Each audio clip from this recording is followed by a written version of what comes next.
ईर्ष्या की चर्चा चल रही है साधुजनों, आज समाप्त करेंगे। रोगी पति पत्नी की ख्याति देखकर ईर्ष्यालु हो जाता है। क्या रोग है पति को? ईर्ष्या का रोग लगा हुआ है।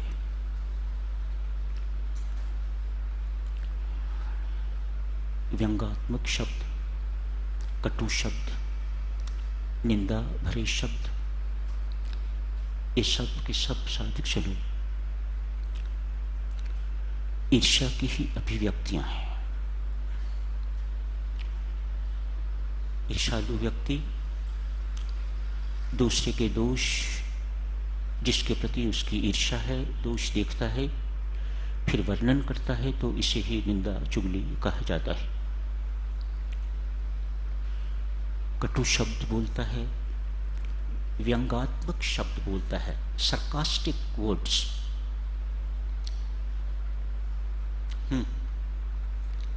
ऐसे शब्द ईर्ष्या की अग्नि की जो ज्वाला है उसकी लपटें हैं।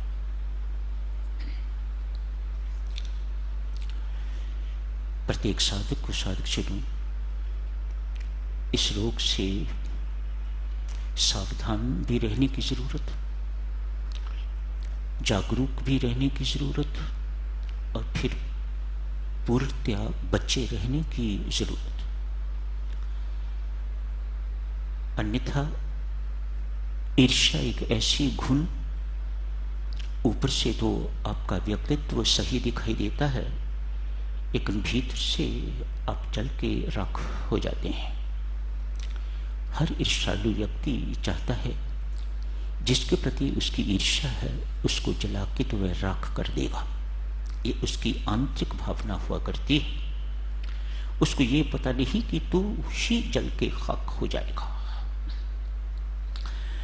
ऐसा नहीं साधक चलो कि ईर्ष्यालु व्यक्ति दूसरों का बिगाड़ नहीं सकते, बिगाड़ते हैं, बिगड़ता भी है, लेकिन वह व्यक्ति तो परमात्मा के प्रेम में निमज्जित डूबा हुआ यही मानता है। व्यक्ति कोई भी साधन हो सकता है, निमित्त हो सकता है, लेकिन ये मेरे कर्मों का खेल है, और शांत हो जाता है। सत्य भी यही है साधक चलो, इस सत्य को साधक ही जानता और पहचानता है।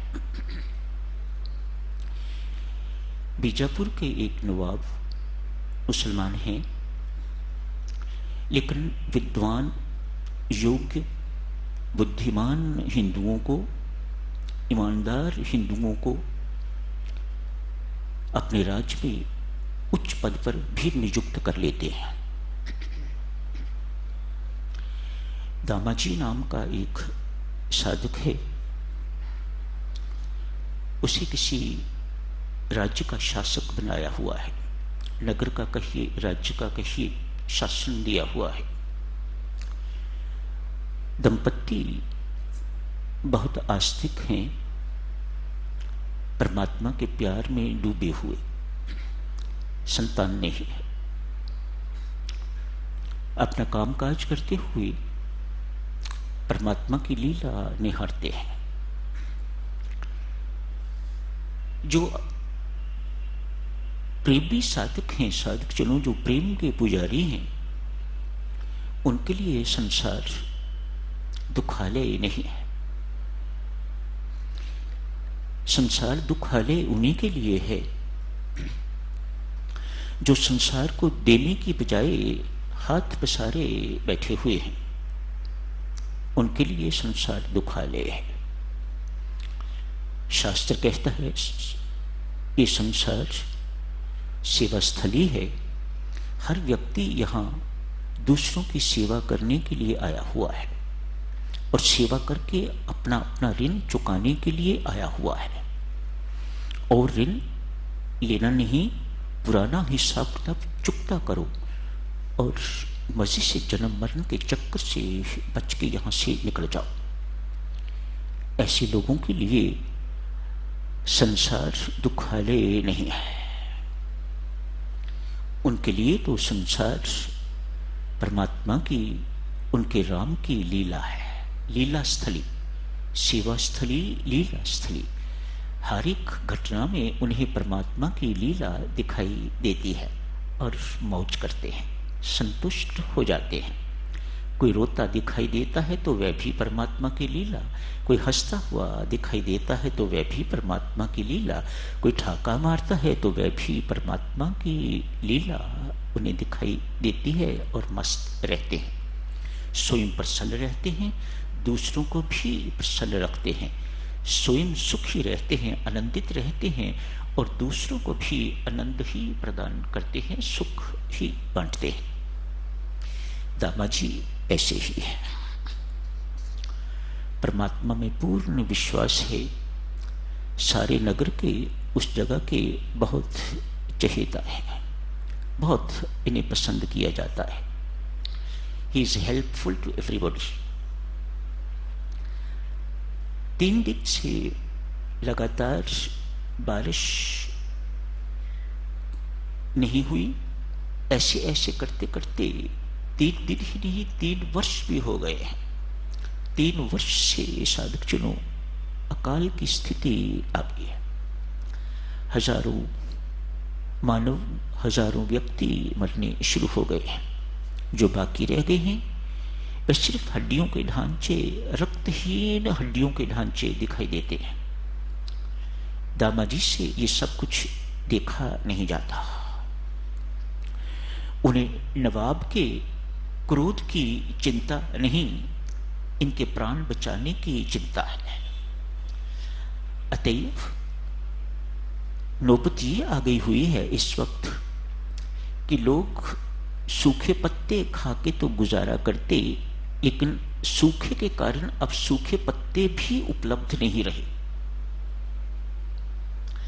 दामाजी ने घर में जितना कुछ पड़ा हुआ था सब बांट दिया। बड़ी भीड़ लग गई दामाजी के निवास स्थान पर। यहां तक राज्य कोष में भी जो कुछ वो अन्न के रूप में इत्यादि इत्यादि लेता था वह भी खोल दिया, वह भी सब कुछ बट गया। दामाजी बहुत प्रसिद्ध हो गए हैं। ये प्रसिद्धि दूसरे की हर एक से देखी नहीं जाती, ये ख्याति हर एक से देखी नहीं जाती। अपनी तो ठीक है, लेकिन दूसरे की ख्याति सहन नहीं होती। तो जहां दूसरों की सहायता करने वाले व्यक्ति होते हैं वहां उनकी टांग खींचने वाले भी व्यक्ति हुआ करते हैं। एक नियम है। अतएव उनमें दोष देखने शुरू करेंगे, किस ढंग से उनके दोष वर्णन करने शुरू करेंगे, किस ढंग से इस व्यक्ति को नुकसान पहुंचाया जा सकता है, किस ढंग से इस व्यक्ति को दुख दिया जा सकता है, और उस दुख को देख देख कर मैं सुखी हूं और सुखी हूं। ये ईर्ष्यालु व्यक्ति के चिन्ह है। एक ईर्ष्यालु सूबेदार है, उसको ये पता लगा तो उसने जाके नवाब साहब से शिकायत की। साहब, उस दामाजी ने इतना भी नहीं किया, उसके अंदर इतनी भी अकल नहीं थी कि आपसे कम से कम इजाजत तो लेता। राज्य का जितना भी सामान उसको बांटने से पहले कम से कम आपसे पूछता तो। बहुत भड़काया है। बहुत भड़काने के बाद ये ईर्ष्यालु व्यक्ति किस प्रकार से नुकसान करते हैं, होता है। हुक्म दिया, सेनापति जाओ, इसी वक्त दामाजी को बंदी बना के तो मेरे सामने पेश करो। ईर्ष्यालु व्यक्ति, देवियों सज्जनों, वैसे तो चूहा और सांप उनसे तुलना की जाती है। चूहा भी कुतरता है, काटता है, उसे स्वयं को कोई लाभ नहीं होता, लेकिन दूसरों का नुकसान कर गया।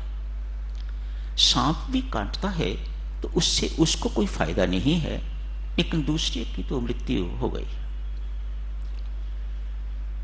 इसी प्रकार से संत महात्मा कहते हैं, ओले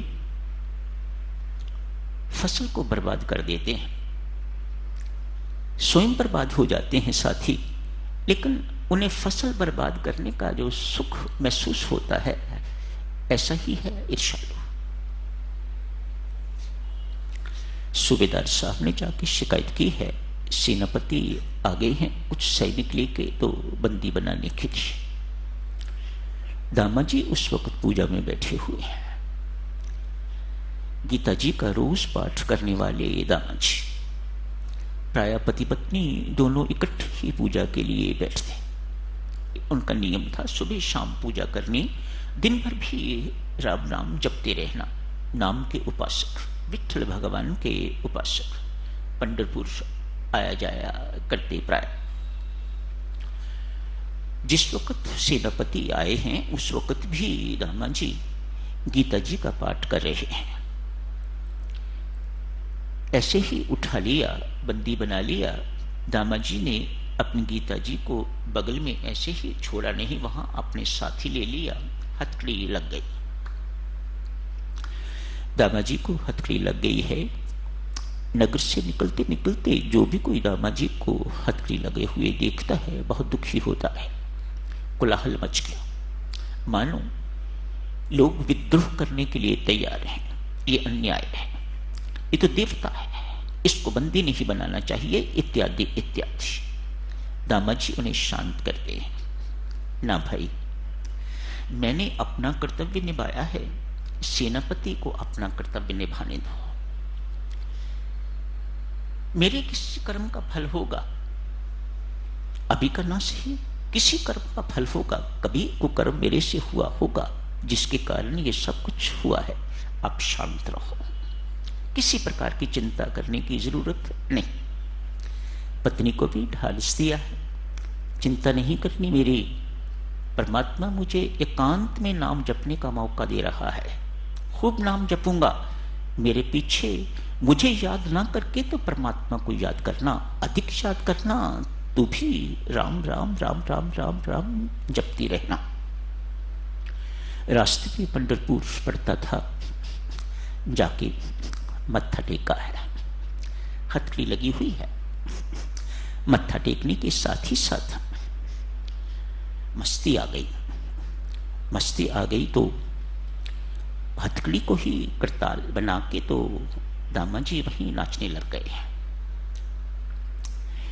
लोगों को क्या पता ये क्या कर रहे हैं, क्या नहीं कर रहे हैं। उधर देवीय सज्जनों, एक श्याम वर्ण का किशोर अपने कंधे पर एक काली कंबली सी डाली हुई है, बहुत मनमोहक चेहरा, चमकती हुई आंखें, एक थैली में पैसे लिए हुए हैं। उनके पास पहुंच गए हैं बीजापुर। निर्भय, कोई किसी प्रकार का संकोच नहीं, कोई भय नहीं।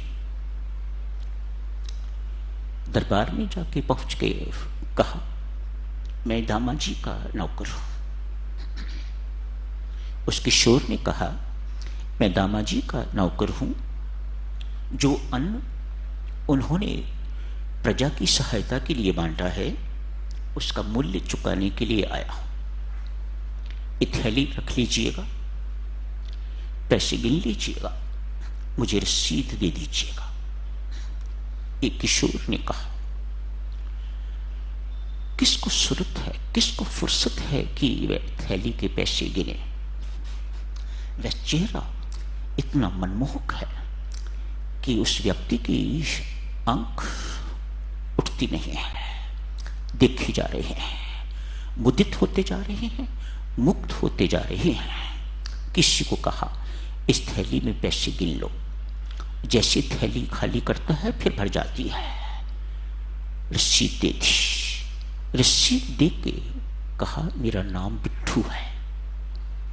विठल भगवान बिट्ठू बन के आए हुए हैं। कहा मेरा नाम बिट्ठू है, मैं दामा जी का नौकर हूं। रसीद लेके किशोर अंतर्धान हो गए। इस सुल्तान की बड़ी बुरी हालत है, इस नवाब की इतनी बुरी हालत है कि मानो जो गया है वह मेरे प्राण ही लेके चला गया है साथ ही साथ। 2 दिन के बाद दामाद जी पहुंचे, पैदल ला रहे कि इतना समय उन्हें लग गया पहुंचते पहुंचते नवाब साहब के पास। नवाब साहब तो प्रतीक्षा ही कर रहे थे। उसी वक्त हुक्म दिया इनकी हथकड़ी खोल दी जाए।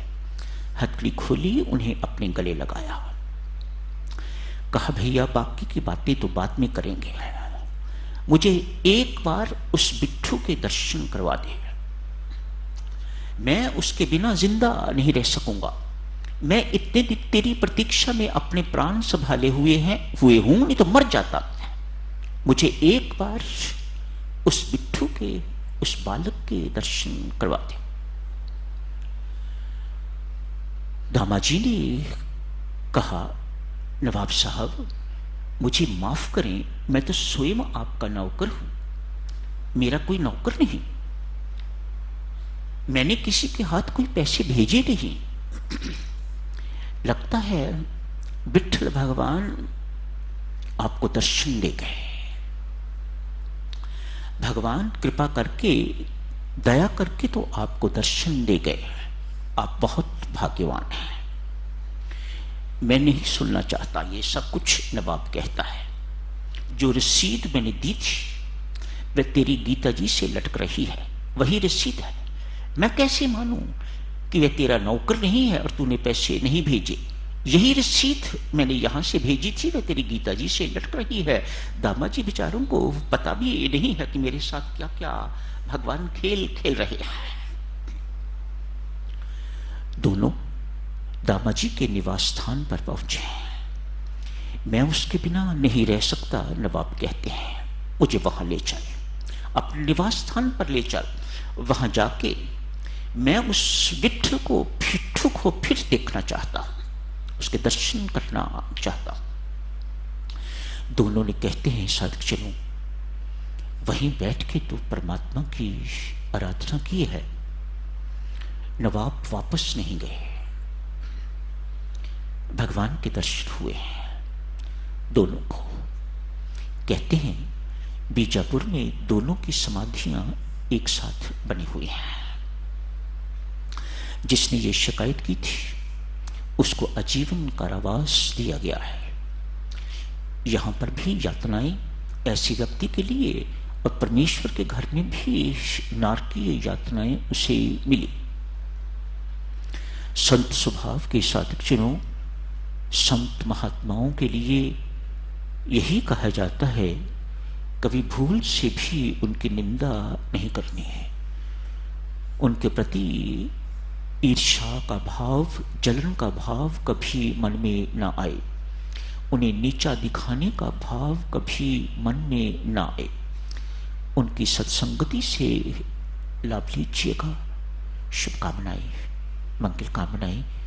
इसी के साथ साथ जनों, ईर्ष्या का प्रसंग समाप्त होता है। परमेश्वर से करबद्ध प्रार्थना है, परमात्मा हमसे अधिक तू जानता है किस किस के अंदर कितना कितना रोग ये घर किए हुए है। हमें बल दे कि हम इस रोग से मुक्त हो सके। कृपा कर परमेश्वर, कृपा कर। हम सब पर बहुत निर्बल हैं, बहुत दुर्बल हैं। तेरे बल के बिना हम इस रोग से कभी मुक्त नहीं हो सकेंगे। परमेश्वर तेरी कृपा सब पर बनी रहे, सदा सदा सब पर बनी रहे।